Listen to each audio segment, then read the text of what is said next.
Our United Kingdom is in the midst of the fastest growth in COVID cases that we've ever known. Previous waves of the pandemic didn't have a single day with more than 100,000 new cases reported.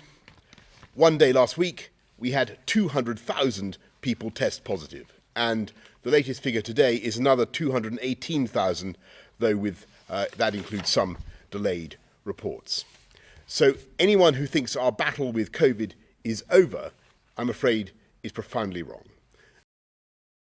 But the weeks ahead are going to be challenging, both here in the UK and across the world. There is no escaping the fact that some services will be disrupted by staff absences.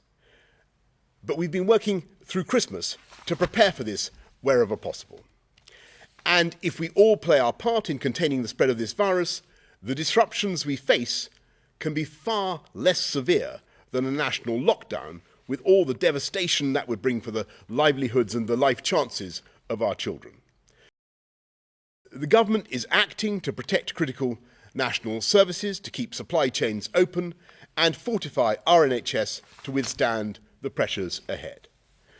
We've identified 100,000 critical workers in areas from food processing to transport to our border force, and from the 10th of January, we'll be rolling out lateral flow testing for all these workers, available on every working day.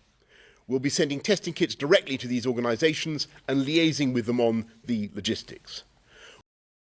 We've asked qualified teachers who have left the profession to come back and help fill temporary absences, and I want to thank them and all teachers, parents and pupils for taking the precaution to test yourselves and to wear a mask in the classroom, enabling vital face-to-face education to continue. We're increasing NHS capacity by building on-site Nightingale hospitals, as well as creating 2,500 virtual beds where people can be safely treated at home. We've bought more antivirals per person than anywhere else in Europe. Those are the tablets which reduce your chances of going to hospital once you've caught COVID. We're mobilising our volunteers, the emerging territorial army of the NHS, and we're working to identify those NHS trusts which are most likely to need actual military support so that this can be prepared now.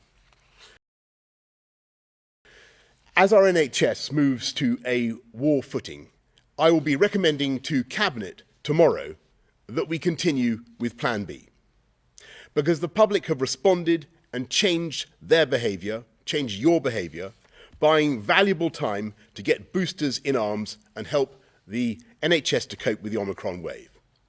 So please, carry on observing those measures for now, work from home if you can, wear face coverings on public transport and in indoor places, and take a test before you go to a high-risk venue or meet those who are elderly or vulnerable. And of course, follow the relevant rules if you live in Scotland or Wales or Northern Ireland.